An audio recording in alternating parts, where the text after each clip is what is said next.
నవరాత్రుల్లో 4వ రోజు పూజించే దేవత కాత్యాయని దేవి. ఆమె అవతార కథనం ఈ విధంగా తెలుసుకుందాం. ప్రాచీన కాలంలో దుర్మార్గుడు అయిన మహిషాసురుడు భూమి మీద, స్వర్గంలో, అన్ని లోకాలలో ఇంద్రుడితో సహా దేవతలందరినీ జయించి అమితమైన అహంకారంతో లోకాన్ని పాలించాడు. అతని కిరాతకత్వం వల్ల భూమి, ఆకాశం అంతా కల్లోలంగా మారింది. అప్పటికి బ్రహ్మ, విష్ణు, మహేశ్వరులు సహా దేవతలందరూ ఒక్కచోట చేరి మహాశక్తిని ప్రార్థించారు. దేవతల ఆ తపస్సుతో పరమేశ్వరి త్రిదేవుల తేజస్సుతో ఒక రూపాన్ని ధరించింది. అందమైన, దివ్యమైన, శక్తిశాలిని అయిన ఒక స్త్రీ అవతరించింది. ఆమెను కాత్యాయన మహర్షి తన యజ్ఞశాలలో తన తపస్సుతో ఆహ్వానించి పూజించాడు. కాబట్టి ఆమెను కాత్యాయని అని పేరు పెట్టారు. కాత్యాయని దేవి సింహం వాహనంగా స్వీకరించి అష్టభుజలతో ప్రకాశిస్తూ ప్రత్యక్షమైంది. ఆమె చేతుల్లో త్రిశూలం, ఖడ్గం, చక్రం, గద, శంఖం, ధనుస్సు, పద్మం, ఘంట వంటి ఆయుధాలు ఉన్నాయి. ఆమెను చూసిన దేవతలు అది మహాశక్తి, ఇది మహిషాసురుని సంహరించగలదు అని ఆనందించారు. తరువాత మహిషాసురుడు ఆమెతో ఘోరమైన యుద్ధం చేశాడు. చివరికి కాత్యాయని దేవి తన త్రిశూలంతో మహిషాసురుని వధించింది. ఆ విధంగా లోకానికి మళ్ళీ శాంతి చేకూరింది. అందువల్లే భక్తులు 4వ నవరాత్రి రోజున కాత్యాయని దేవిని పూజిస్తారు. ఆమెను సౌందర్యం, ధైర్యం, స్త్రీశక్తికి ప్రతీకగా భావిస్తారు. ఆమె కృపతో భక్తులకు దాంపత్య సుఖం, సద్గుణాలు, సాహసం, విజయం లభిస్తాయని విశ్వాసం. కాత్యాయని దేవి అమ్మవారికి ఇష్టమైన రంగు ఎరుపు రంగు. ఇప్పుడు నేను మీకు కాత్యాయని దేవి ప్రసాదం, మంత్రం, పూజా విధానం గురించి తెలుగులో వివరంగా వివరిస్తాను. కాత్యాయని దేవి ప్రసాదం.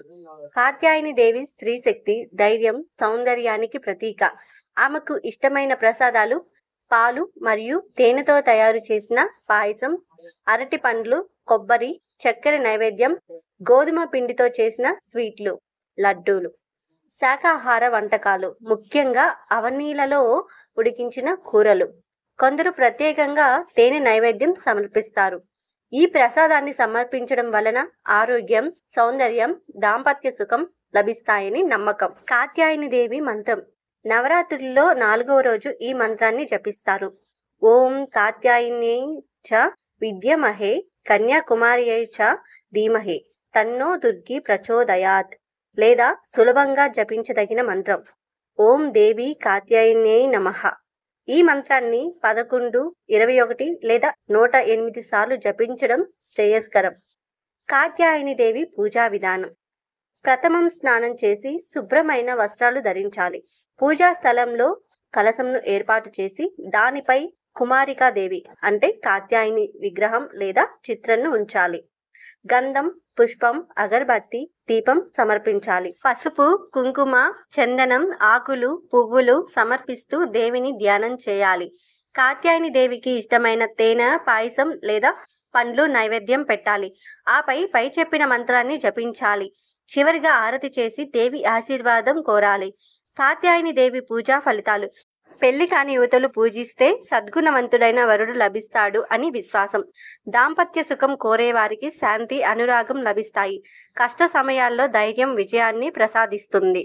ఈ నవరాత్రి సిరీస్ మీకు ఖచ్చితంగా నచ్చుతున్నాయని అనుకుంటున్నాను. మరో అమ్మవారి అలంకారం వీడియోతో మీ ముందుకైతే వస్తాను. అప్పటి వరకు మన ఛానల్ చూస్తూ ఉండండి. ఈ వీడియో నచ్చితే లైక్ చేయండి, షేర్ చేయండి అండ్ తప్పకుండా మన ఛానల్ని సబ్స్క్రైబ్ చేసుకోండి. Thank you for watching.